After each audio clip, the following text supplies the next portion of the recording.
जितने भी भाई टी आर्मी की तैयारी करते हो, टेरिटोरियल आर्मी की, आप पूरे भारत में किसी भी राज्य से हो, आप सभी भाइयों को दिल से सैल्यूट है यार। क्योंकि देखो जो भाई टीए की तैयारी करता है ना, उसका रेस भी सही रहता है, कई जगह कंपटीशन जीत चुका रहता है और अपने यार में बहुत बार रेस मार चुका रहता है, लेकिन फिर भी अंडर हाइट हो जाता है, हाइट कम रहता है, जिसकी वजह से टीए की मतलब भर्ती देखता है। और पता है भाई, बहुत लोगों को ये नहीं पता है ना कि टीए आर्मी से पैरा कमांडो में जा पाएंगे या नहीं, और जा भी पाएंगे तो उसमें एज कितना चाहिए। अब मान लो टीए आर्मी का हाइट तो 160 सेंटीमीटर लगता है, तो फिर आप 160 सेंटीमीटर में मतलब आपका हाइट फिट हो जाएगा और आप टीए आर्मी का दौड़ निकाल दोगे, मेडिकल निकाल दोगे और टीए आर्मी में आपका सिलेक्शन हो जाएगा, आप भर्ती हो जाओगे, तो फिर आप पैरा कमांडो बन पाओगे या नहीं, ये बात तो सभी भाइयों को पता ही होगा कि टीए आर्मी से भी पैरा कमांडो में लोग जाते हैं। अगर नहीं पता है तो आप लोग जान जाओ भाई। और अभी मैं आप लोग को पूरा A to Z पूरी की पूरी जानकारी दे रहा हूँ। और देखो मैं पूरा पता कर चुका हूँ, उसके बाद से मैं आप लोग को बता रहा हूँ, तो थोड़ा सा भी कन्फ्यूजन नहीं होना चाहिए। जिन भाइयों का सपना है पैरा कमांडो में जाना ना, देखो यार सभी लोगों के, देखो जिनका खून गर्म होता है बस वही लोग पैरा कमांडो का सपना देखते हैं। तो इसलिए यार आप लोग का सपना पूरा होगा। ऐसा नहीं कि आपका एज ज़्यादा हो गया है और आपका हाइट छोटा है, रनिंग कर रहे हो, ज़्यादा दिन हो गया है, तो फिर आपका सपना पूरा नहीं होगा। लगे रहो यार, जब लगे रहोगे ना तभी आपका सपना एक दिन पूरा होगा। और मैं आप लोग को, ये आप लोग देख लो भाई, ये सभी पैरा कमांडो हैं। इनमें से कुछ लोग इंडियन आर्मी में भर्ती होकर पैरा कमांडो बने हैं और कुछ टीए आर्मी टेरिटोरियल आर्मी में भर्ती होकर पैरा कमांडो बने हैं। तो अभी मैं आप लोग को बता रहा हूँ कौन इंडियन आर्मी में भर्ती होकर पैरा कमांडो बने हैं और कौन टीए आर्मी में भर्ती होकर पैरा कमांडो बने हैं। देखो इनमें से हमारे एक दोस्त भी हैं, यहाँ पर ये जो दिख रहे हैं ना, तो ये हमारे दोस्त हैं और इनसे मैं आप लोगों को मिलाऊंगा भी। इनके छोटे भाई से एक बार मैं आप लोगों को मिलाया था। जो इनके छोटे भाई हैं उनका भी बेंगलुरु जो पैरा का सेंटर है, स्पेशल रिलेशन वालों का पैरा कमांडो का जो भर्ती कराया जाता है, तो वहाँ पर उनका फिजिकल भी निकल चुका है, दौड़ भी निकल चुका है, मेडिकल भी निकल चुका है, बस पेपर कराना बाकी है। तो वो भी अपना पेपर का तैयारी कर रहे हैं और इनके छोटे भाई हमेशा हमारे साथ ही रहते हैं। और उनके साथ मैं एक वीडियो भी बनाया था जब उनका पेपर निकला था, तो काफ़ी अच्छा लगता है यार। और अभी मैं आप लोग को बता रहा हूँ कौन टीए से भर्ती हुए हैं पैरा कमांडो में। देखो ये जो है ना पैरा कमांडो में बने हैं, हमारे पूरे एरिया में कोई पैरा कमांडो में नहीं है, जैसे इधर के एरिया में। और यही बस अपने गांव से अकेले इंडियन आर्मी ज्वाइन किए, उसके बाद ज्वाइन करने के बाद मतलब अपना इनका फिजिकल भी जैसे रिटेन भी सही था, तो पैरा कमांडो सिलेक्शन ले लिए। और ये अकेले पता है, चाहे ठंडी हो, चाहे बरसात हो, चाहे गर्मी हो, 10 किलोमीटर हमेशा रनिंग करते थे। जैसे इनका घर रोड पर ही है और मतलब कोई कुछ भी बोले, इनके भी गांव वाले बहुत बोलते थे यार कि ये तैयारी करता है, हंसते थे सब। इनके मतलब 5 से 6 भाई थे, तो लोग हंसते थे कि ये छोटे हैं अपने घर के, क्या कर पाएंगे, ये कर लेंगे वो कर लेंगे, पैरा कमांडो बनेंगे। तो इनका सपना था भाई। और आज देखो किसी का बात नहीं सुने, अपना मेहनत करते रहे, इनके अंदर लगन था। पहली बार में ही एक्सीलेंट रेस मारे और पेपर निकाले इंडियन आर्मी में, और इंडियन आर्मी से देखो आज पैरा कमांडो में बन चुके हैं।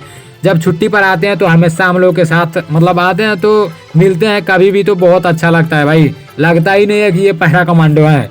और देखो अब बात आ जाती है टीए आर्मी से कौन पैरा कमांडो में बने हैं।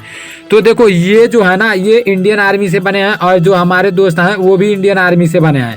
और यहाँ पर ये जो दिख रहे हैं ना, तो यहाँ आप लोग कंधे पर देखो, ये भी आप लोग का डाउट था। अगर हम टीए आर्मी से, आशीष भाई भी पूछ रहा था हरियाणा से, तो बहुत लोग पूछ रहे थे अगर हम टीए आर्मी टेरिटोरियल आर्मी से पैरा कमांडो में बनेंगे तो यहाँ कंधे पर क्या लिखा रहेगा। तो देखो भाई, ये इंडियन आर्मी वाले के कंधे पर कुछ और लिखा है और यहाँ देखो टीए वालों के कंधे पर लिखा है यहाँ टेरिटोरियल आर्मी। यहाँ खुद आप लोग देख लो, यहाँ कैप लगाया हुआ है पैरा स्पेशल का, पैरा फोर्स का, और यहाँ लिखा हुआ है टेरिटोरियल आर्मी, ठीक है ना। स्पेशल फोर्स यहाँ लिखा रहता है ना, लेकिन टीए आर्मी से जब भर्ती होंगे तो यहाँ लिखा है टेरिटोरियल आर्मी। और इनके कंधे पर देखो यहाँ लिखा हुआ है, यहाँ स्पेशल फोर्स लिखा हुआ है। अभी मैं आप लोग को दिखा रहा हूँ, देखो यहाँ पर ध्यान दो, यहाँ पर स्पेशल फोर्स लिखा हुआ है, ठीक है ना। इनके कंधे पर भी यहाँ स्पेशल फोर्स लिखा हुआ होगा। और टीए आर्मी से जो भर्ती हुए हैं उनके कंधे पर लिखा है टेरिटोरियल आर्मी। तो ये तो रहा मतलब यूनिफॉर्म, ठीक। और देखो अब आ गई, जैसे मान लो टीए आर्मी की जब भर्ती कराई जाती है तो जोन वाइज कराई जाती है, आप सभी लोगों को पता होगा। और उसमें तो हाइट 160 सेंटीमीटर लगता है टीए आर्मी में। तो ये भी आप लोगों के मन में डाउट होगा कि हम 160 सेंटीमीटर लेकर और टीए आर्मी में भर्ती हो गए तो हम पैरा कमांडो बन पाएंगे। तो देखो भाई, ऐसा नहीं हो पाएगा, नहीं बन पाओगे, देखो मैं आपको डिमोटिवेट नहीं कर रहा हूँ, लेकिन टी आर्मी बहुत अच्छा है, टेरिटोरियल आर्मी बहुत अच्छा है। सेम इंडियन आर्मी के जैसा ही सब कुछ होता है भाई। देखो इसमें पता है क्या होता है, मान लो पूरे भारत को 4 जोन में बांटा गया है, और मान लो आपका जब भर्ती कराया जाएगा, ये कोई ऑनलाइन भर्ती नहीं है, ये ऑफलाइन भर्ती कराया जाएगा। न्यूज़पेपर में निकलेगा कि आपके जोन की भर्ती इतने तारीख को यहाँ पर कराई जाएगी। तो फिर आप अपना बोरिया बिस्तर उठाओगे और वहाँ पर भर्ती देखने चले जाओगे। और वहाँ भर्ती थोड़ा हार्ड होता है, लेकिन मेहनत किए रहोगे, दौड़ निकाल दोगे, फिर मेडिकल निकाल दोगे, फिर पेपर निकाल दोगे। हाइट तो आप सभी लोगों को पता है 160 सेंटीमीटर लगता है, और उम्र लगता है तो 18 से 42 साल तक टी आर्मी में लगता है। तो मान लो 162 सेंटीमीटर लेकर और दौड़ निकाल दिए, फिर आप ट्रेनिंग करने लगे, फिर आप सोचोगे कि मुझे भी पैरा कमांडो में जाना है, तो नहीं जा पाओगे। देखो वही भाई जा पाएंगे ना जिन लोगों का हाइट 170 सेंटीमीटर के आसपास रहेगा, और वो टी आर्मी में दौड़ निकालेंगे, मेडिकल निकालेंगे, पेपर निकालेंगे, उसके बाद से सोचेंगे कि मैं पैरा कमांडो में जाऊंगा, तो चले जाएंगे। और ये बात मैं कन्फर्म कर चुका हूँ, बहुत लोगों से पूछ चुका हूँ, तो इसलिए आप लोगों को थोड़ा सा भी कन्फ्यूजन नहीं होना है। और देखो इसमें एज लिमिट भी होता है। अब मान लो 18 से 42 साल तक लगता है टीए में एज, तो मान लो अब 40 साल के जब आप हो जाओगे, और 40 साल के होने के बाद आप मतलब भर्ती हो गए टी आर्मी में, तो फिर आप पैरा कमांडो में कैसे चले जाओगे? नहीं जा पाओगे भाई।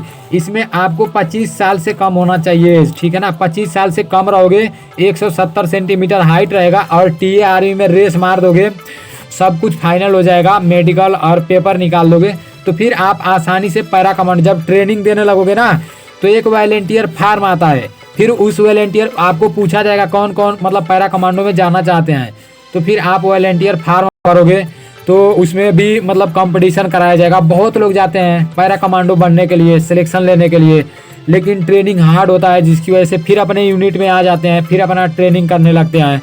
तो और जिन भाइयों का सिलेक्शन हो जाता है उनका हो जाता है, जो स्ट्रांग रहते हैं। और देखो यार, आप लोग देखो टी आर्मी, आपको ऐसा लग रहा है क्या इसमें से, आपको लग रहा है क्या कि कौन पैरा कमांडो? सभी लोग तो हैं। आपको लग रहा है कौन इंडियन आर्मी से है, कौन टी आर्मी से है? सब तो एक ही जैसे लग रहा है ना। और देखो कितना भाईचारा बनाकर सभी लोग एक साथ ही खड़े हुए हैं। तो फिर यार बस तन मन धन से लगे रहो, चाहे टी आर्मी हो चाहे इंडियन आर्मी हो, बस रेस हार्ड होगा, ठीक है ना। अगर आप टी आर्मी का रेस मार दे रहे हो, तो फिर हमें इतना तो पता है पेपर तो निकाल ही दोगे भाई, क्योंकि मतलब पढ़ोगे 2-3 महीना डिफेंस ना, पेपर निकाल दोगे।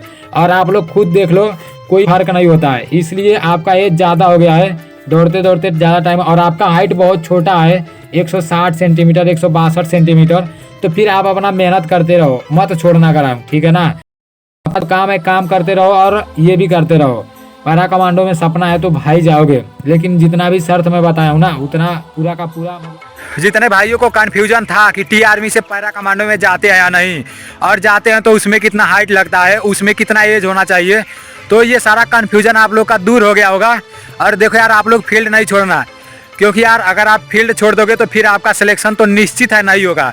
और अगर आप रनिंग करते रहोगे ना, लगे रहोगे ना, तो ज़रूर यार कहीं ना कहीं तो कुछ हो ही जाएगा। देखो मेहनत बेकार नहीं जाती है, इसलिए आप लोगों के बातों को मतलब ध्यान नहीं देना, अपने तैयारी पर मतलब हमेशा लगे रहना, और अपना तैयारी कंटिन्यू करना, ठीक है ना। चलो ठीक है भाई लोग, जय हिंद।